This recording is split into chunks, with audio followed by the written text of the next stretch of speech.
Hello दोस्तों, मैं Ashutosh Asthana, the director of Asthana in house. आज उम्मीद करते हैं कि आप लोग स्वस्थ हैं, मस्त हैं, व्यस्त हैं और अपने जीवन में सफल बने रहने के लिए लगातार प्रयासरत हैं। इस कड़ी में अब हम लोग स्टार्ट करने वाले हैं अपना नया कमिटमेंट, जहां पर मैंने इससे प्रीवियस वाली वीडियो में आप लोग को कहा था कि हम लोग सीखेंगे बेसिक इंग्लिश, हम लोग सीखेंगे fundamental English grammar, ultimate grammar, फिर हम लोग सीखेंगे वर्ड पावर सेशन, फिर हम सीखेंगे इंग्लिश स्पोकन। इससे प्रीवियस मैंने सारी चीज़ों का कमिटमेंट पूरा कर दिया है। अब we are just going to move on spoken class, right. हम लोग यहाँ पर इसको दो भागों में पढ़ेंगे। पहला, डेली यूजिंग वर्ड, कौन कैसे शब्द हैं जो हम लोग डेली यूज करते हैं, कौन कौन से फ्रेजेस हैं जो हम लोग डेली यूज करते हैं, किस तरीके के ट्रांसलेशंस हैं, किस तरीके के बेसिक वर्ब्स हैं जिनको हमें बहुत जरूरत पड़ती है while we are just speaking in English, right. इसी तरीके से नेक्स्ट लेवल पे हम लोग बात करेंगे कुछ सेंटेंसेस एक्सक्लेमेटरी से रिलेटेड, मैनर से रिलेटेड। तो इस तरीके से आप बने रहिए और आज से हम लोग स्टार्ट करेंगे सीखेगा इंडिया तो बोलेगा India with Ashutosh Asthana, English through to Hindi. तो स्टार्ट करते हैं आज पहला सेशन, जहां पर हम लोग स्पोकन इंग्लिश सीखेंगे। आज हम लोग रोगों से रिलेटेड वर्ड के बारे में बात करेंगे, सामान्य, क्योंकि आप मेडिकल फील्ड में जाकर के सारी चीज़ों को वर्ड पावर कलेक्ट नहीं कर रहे हैं। बेसिक्स में हमें जानना है कि कौन कौन से रोग हैं जिनकी हमें इंग्लिश जाननी होती है। तो आज हम लोग सबसे पहले मूव कर रहे हैं, ये आपका पहला है, जहां पे आप देख रहे हैं कि आपको देखें कफ। कफ का मतलब होता है खांसी। इस वक्त सबसे प्रचलन में है, इस वक्त सबसे ज्यादा खतरनाक बीमारियों में ये शुमार है।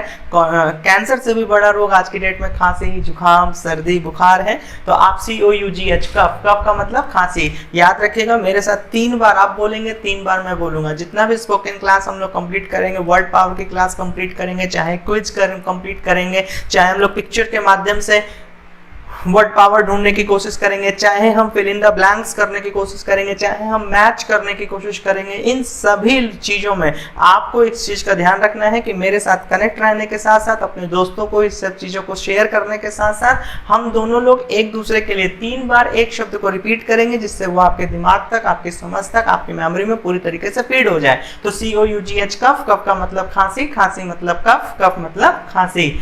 अनेमिया, अनेमिया का मतलब होता है खून की कमी। अनेमिया का मतलब होता है खून की कमी, ANAEMIA, अनेमिया। अनेमिया का मतलब होता है खून की कमी, खून की कमी मतलब अनेमिया। एपिलेप्सी का मतलब होता है मिर्गी, एपिलेप्सी का मतलब होता है मिर्गी। इचिंग, इचिंग इचेस भी कहते हैं। इचिंग, इचिंग का मतलब होता है खुजली। और स्कैबीज का मतलब भी होता है खुजली। स्कैबीज, SCABIES, स्कैबीज का मतलब भी होता है खुजली। पाइल्स, पाइल्स का मतलब बवासीर, बवासीर का मतलब पाइल्स, पाइल्स का मतलब बवासीर। एक बार रिपीट करेंगे, कफ का मतलब खांसी, एनीमिया का मतलब खून की कमी, एपिलेप्सी का मतलब मिर्गी, इचिंग का मतलब खुजली, स्कैबीज का मतलब भी खुजली, पाइल्स का मतलब बवासीर, राइट। हम लोग नेक्स्ट स्लाइड पर मूव करेंगे, सीखते चलेंगे। अब यहाँ पे हम लोग सीख रहे हैं, नेक्स्ट है पीलिया, पीलिया जॉन्डिस, JAUNDICE, जॉन्डिस, जॉन्डिस पीलिया, पीलिया जॉन्डिस, जॉन्डिस पीलिया। दस्त, दस्त का मतलब लूज मोशन, बड़ा कॉमन है, हम लोग इसे यूज करते रहते हैं। दस्त, लूज मोशन, लूज मोशन, दस्त। लकवा, पैरालिसिस, लकवा, पैरालिसिस, पैरालिसिस, लकवा।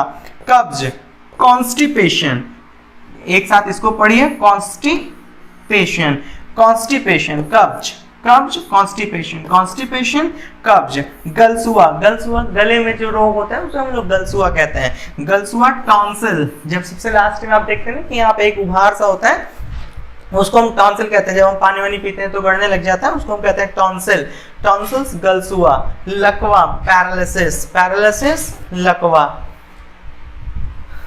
नेक्स्ट स्लाइड पर हम लोग मूव कर रहे हैं, फटाफट आप लोग तैयार करते चले। वर्ड पावर की एक आज से नोट्स बनाना शुरू करें, स्पोकन की एक नोट्स बनाना शुरू करें, क्योंकि आपको पता है कि हम लोगों का सेशन लगातार अब और बड़ा से बड़ा होता जाएगा। इसलिए आप लोग अलग अलग तरीके के नोट्स बनाना शुरू कर लें, चैनल को सब्सक्राइब कर लें, क्योंकि जिस भी प्रकार की हमारी नोटिफिकेशन हो वो फटाक से आप तक पहुंचे और आप अपने लक्ष्य पे लगे रहें। खसरा, खसरा मीसल्स, मीसल्स का मतलब होता है खसरा। ये बहुत इंपॉर्टेंट वर्ड है। ये नाउन जब आप पढ़ते हैं तो नाउन में भी ये पूछा जाता है कि कुछ ऐसे वर्ड होते हैं जिनके अंत में एस या ईएस लगा होता है और उसको हम हटा नहीं सकते हैं। ये बहुत इंपॉर्टेंट वर्ड है, ये पूछा जा चुका है, स्पेलिंग करेक्शन में भी पूछा जा चुका है, नाउन के रूल्स में भी पूछा जा चुका है। तो यहाँ से आप इस चीज को तैयार कर लीजिएगा। मीसल्स का मतलब होता है खसरा, खसरा खुजली तरीके की होता है। जुकाम, जुकाम को कोल्ड कहते हैं, स्नफल कहते हैं, कोल्ड कहते हैं, स्नफल कहते हैं, स्नफल कहते हैं, कोल्ड कहते हैं जुकाम को। इसको कॉमन कोल्ड भी कहते हैं, नॉर्मल कोल्ड भी कहते हैं, मतलब दो नाम से और जान सकते हैं, कॉमन कोल्ड, कॉमन कोल्ड या नॉर्मल कोल्ड, एक दो, और कोल्ड के नाम से, स्नफल के नाम से। चेचक, चेचक का मतलब होता है चिकन पॉक्स, चिकन पॉक्स, ठीक है ना। काला ज्वर, फीवर, इसको कहते हैं थाइफस, ठीक है ना।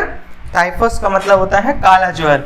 अम्ल रोग, अम्ल रोग का मतलब होता है जो आपके पेट में हो जाता है, किसी वजह से कोई खाना नहीं पचता है या अम्ल की मात्रा ज्यादा हो जाती है तो उसे हम कहते हैं एसिडिटी। एसिडिटी मतलब अम्ल रोग, अम्ल रोग मतलब एसिडिटी। स्क्रीनशॉट लेते चलिए, साथ साथ याद करते चलिए। आप लोगों ने इस चीज को तैयार कर लिया होगा उम्मीद करते हैं। अब हम लोग यहाँ से 15-15, 20-20 वर्ड डेली दिन भर में 2 बार याद करेंगे, मतलब 15 सुबह 15 शाम में, तो 30 वर्ड पावर हमारे तैयार हो जाएंगे। बने रहिए अपने चैनल अस्थाना एडुटेक के साथ। मैं आपका टीचर, मैं आपका मेंटर, जहाँ हम लोग सीखेंगे इंग्लिश थ्रू टू हिंदी। सीखेगा इंडिया तो बोलेगा इंडिया। तब तक के लिए अपने ख्याल का भी ख्याल रखें। Shining out.